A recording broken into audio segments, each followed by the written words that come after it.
Welcome back to my channel. If you're new here, my name is Jesus Alexander. I do YouTube sometimes and I want to be an actor. Go ahead and follow my socials. Got my Instagram, my TikTok, and my Twitter/X, whatever you want to call it. I really don't care at this point. Obviously, we're here to talk about Ariana Grande's new album, Eternal Sunshine. It's her 7th studio album that comes out in exactly 1 month, March 8th, 2024. 8 is such a special number to me. It was my first soccer number and it just became my lucky number. When I started playing club soccer, we had to pick our jersey. And this was like my first time actually caring about a number that I had to pick because I just thought like it was cool and important. And I remember I wanted to like choose the number 15 for some reason. I don't know why, but I ended up getting the number 8. And after that, it was just my favorite number. And yeah, that's just where we're at now. A new era is insane. A new album is crazy. We only have one song. We know there's 13 tracks on this album. We have a few titles. We have the first one titled Intro in parentheses, End of the World. I don't know what that's gonna sound like, or just, I don't know. What does she have to talk about? I feel like it's just gonna be unexpected. This whole era and album is already so mysterious. I don't know what to expect at all. We all know that Eternal Sunshine is based off the movie Eternal Sunshine of the Spotless Mind. I have not seen that movie, and I will see that movie before the album drops because I think that it'll prepare me for what to expect with this album thematically, sonically, lyrically. So I will be watching that. Maybe I should have watched that before this video, but oh well, we're already here. We're 1 month away and we're discussing this right now. So I know that a theme in Eternal Sunshine of the Spotless Mind starring Jim Carrey, who's one of Ariana Grande's idols, which is why I'm sure she chose this movie to go based off this album, but also because thematically it just fits well. I think that a big part of the movie is about erasing past trauma and past love because of how just heartbreaking and how overwhelmingly negative these emotions can be in one's life. And I think that the point of this movie, I'm not sure, I haven't watched it, but I've heard that it's about erasing all of the bad stuff and just kind of moving forward. But who knows? I need to watch that movie, and then I guess we'll see also with what she talks about and how she discusses these topics with the album. So we know she'll talk about heartbreak, healing, trauma, past relationships, new relationships, the way that the media has been talking about her these past few months. I think she has a lot to discuss. And I think that she will also discuss her divorce that she has been going through, or separation, whatever you want to call it, this past year and a half. I think that she has a lot to talk about, and I'm really, really curious to see how she decides to talk about these really sensitive topics. Ariana is a lyricist. She's brilliant. Sometimes she does it in a really safe way, so that it's not extremely vulnerable to the point where it's like, oh shit, like that's insane, that's a lot. But I think she does it in a way that's so brilliantly executed. She knows how to deliver exactly what she wants to and what she feels she owes to people, because we know that she doesn't owe anything to any of us. She can talk about literally anything and not talk about her personal life. But hey, the point of artistry sometimes is to, turn all the personal stuff and make it into art. And I think that this is going to be one of her most special projects when it comes to that. Sweetener is my favorite album. I think it came out during a time where I needed it, where it helped me heal through certain things. It was the year that I came out, and even the month that I came out was in April when she released No Tears Left to Cry, and that song just resonates with me a lot because it's about just wanting to be in this mindset where you're just happy and wanting to move forward and taking all the good things with you. And even when things are bad, we all have things to look forward to, and we just gotta, like she says, pick it up and just try to live the happiest life that we can. And I'm not like, when I say that's my favorite song, my little brother got me this little Spotify plaque thing, I think that you can just get online. But yeah, he got it for me for Christmas, and it comes with a little light that I just took it out of. Sweetener as an album is like the most special album in my life. I've been listening to that this past week, as it's been a pretty rough week, a week with a lot of reflection about myself and my life, and who I am as a person and who I want to be and how I want to learn and grow. And I think Sweetener is always that comfort album that I need. So we talked about maybe, intro, End of the World, having to do with the movie Eternal Sunshine of the Spotless Mind. Track 2 is titled Bye, which I think is really interesting because we go from intro to bye in the second song. So I don't know what to expect. Ariana is just so clever and she's so unpredictable sometimes. And I think that's what's so exciting about her artistry. It's like, where is she going with this? Because she always knows how to, switch it up and kind of, drop our jaws to the floor. We also know another track is called Supernatural. I think that just sounds really fucking cool. I hope it's like a little dark. And who knows if it's gonna be sad or anything, but it doesn't sound like a sad song.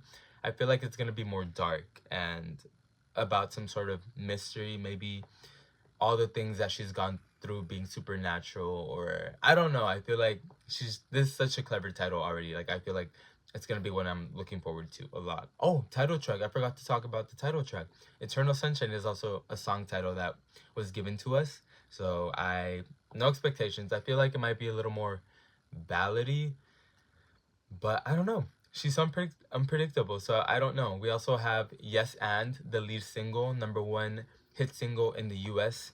And I have a reaction to that song and music video. If you want to go check that out and see my initial thoughts after a month of listening to it. I think it's such a brilliant song. Lyrically, it's one of my favorites by her. I think that she's just very open and honest and raw about everything, and that's just showing who she is as a lyricist now. She's like not afraid to say what she has to say, whether it's in a classier, gracious way or in a fuck it. Like, you guys have been saying all this shit about me. Like, this is what you get in a really good song.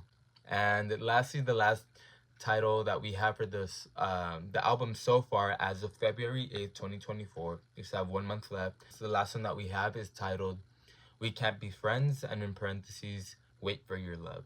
I feel like that one already sounds like a hit. I feel like Wait for Your Love sounds like it could be in a really catchy chorus. And I feel like that might be one of my favorites.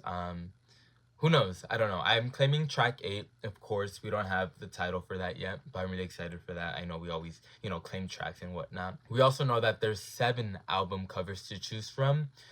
Honestly, like, her vision for this one seems a little more personal, and I know that she's really, really, really happy with it, and I have no complaints. What am I to complain about when this is her vision and she's trying to execute it in her own way and she's not trying to put up a facade and give people what they want. She's giving people what she wants to give them. And I think that it really shows through the art. I think my favorite of the 6 album covers that we have so far is the one where she's turned around to the camera and she's kind of leaning on herself.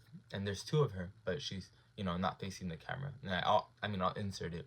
But I think that one's really special because it seems like she's just leaning on herself and she's being her own fucking best friend, like she says in Yes and I think it holds a lot of meaning and power, and I think aesthetically it's nice. Her ponytail looks really golden and really nice and silky, and I think it's just a beautiful image. And I kind of wish that were the main album cover, but I'm not complaining about anything. I know that she has a vision of her own, and she's never done anything to kind of mess that up for herself. She always knows what she's doing. I think eras and albums are really special because for me, at least, I feel like eras for my life too. I remember when Sweetener came out. It was Positions. When Positions, her last album, came out in 2020, I was actually dating my ex at the time, and it was just a really special moment to share that little listening session with him.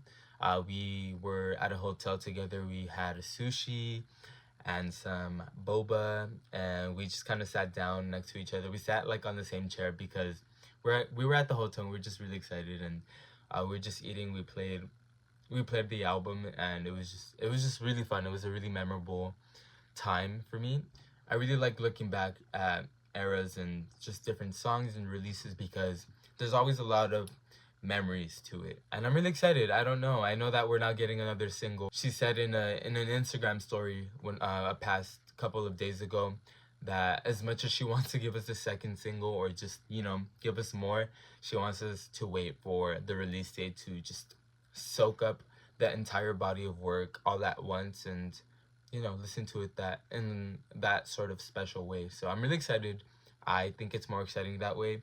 I knew my gut feeling told me we weren't getting a second single just because it felt a little too good to be true. She was like, you know what? Take Yes and stream the hell out of it, milk it until the album comes out because you have no idea what's coming. And I feel like that's where this is going. I feel like we're kind of underestimating her power at this point. She's coming back to music. She's releasing a full album, and I know she's gonna treat this one as one of her most special eras and albums that she's ever done. And who knows? She said that this might be our favorites, like her fans. And that says a lot because I feel like she knows this by now based off our reactions to her past work. But yeah, I don't know. I'm just excited. I'm nervous. I'm eager to listen to this music. I'll be recording a reaction video to this for sure. I'm having like a whole little ritual. Also with features, I don't think she will have any features. I feel like this is gonna be a second Thank You Next, a solo album that's really gonna staple herself more into the music industry, even more than she already is, because Ariana's dominating the pop field too when it comes to just, you know, being an artist and being recognized and being a household name. I think that this is just gonna solidify her even more. And, you know, Ariana isn't going anywhere. She's here to stay. And I'm excited to see what she delivers with this sonically and lyrically. I'm just so excited. Vocally, I know she's been doing Wicked. I know she just got done filming Wicked late last month or early this month. I know vocally she's changed and developed and grown so much, and you can even tell in Yes and the colors in her voice are very different. And that's another thing that's really exciting because who knows where she's gonna take this vocally. She can just leave us with our mouths and jaws on the floor. I think I just really don't know what to expect with this, and I think that's really fucking exciting. I hope we get another whistle moment like in My Hair from Precisions. I was just in shock when I heard that for the first time. I was like, no way, like no fucking way. It's like she's always doing something to excite us or kind of just leave us more impressed every single time. I do think there's gonna be like 2 or 3 singles um after Yes and I don't think she's gonna milk it. She's not one to milk her eras, and I don't think that she's gonna do that with this one. I know the first half of the year is gonna be Eternal Sunshine, and then she's gonna start press tour for Wicked, which I'm really excited for as well. So yeah, I don't know. Who knows? I'm just so excited. Also with genres, I know that we have house already. I feel like she's gonna go back into like the heavy pop, like classic pop, classic Ariana pop. We have Into You. Okay. We have Into You. We have No Tears Left to Cry. We have oh my gosh, she has so many. Into You, No Tears Left to Cry. Those are like her best pop songs, I would say. Why am I blanking out? Why am I blanking out? Problem, obviously, like this is Ariana and her pop field. Like I'm really excited to see if we get that, if we get another like huge hit like that. I want her to do a little bit of R&B too. I know even in Dangerous Woman, she released Let Me Love You with Lil Wayne, which is heavy R&B and a really pop album. So I feel like she can just do it all. So in terms of genre, I hope she really explores and shows us that she can just kind of do it all and doesn't have to put herself in a box. And I know she said that she is doing a lot of really vulnerable stuff, but a lot of things that, you know, people would expect from her too. But obviously she still loves doing it. I will leave it at that. Like this video if you liked what predictions I had and whatnot. Comment what you think is gonna come from this new album and era. Share this video with more Ariana fans, Ariana Army, her loves, whatever you want to call her fans. Subscribe for more content. I would really appreciate that. And obviously I'll be reacting to the album, so make sure you come back for that. Yeah, thank you for the support. I will see you guys in the next one.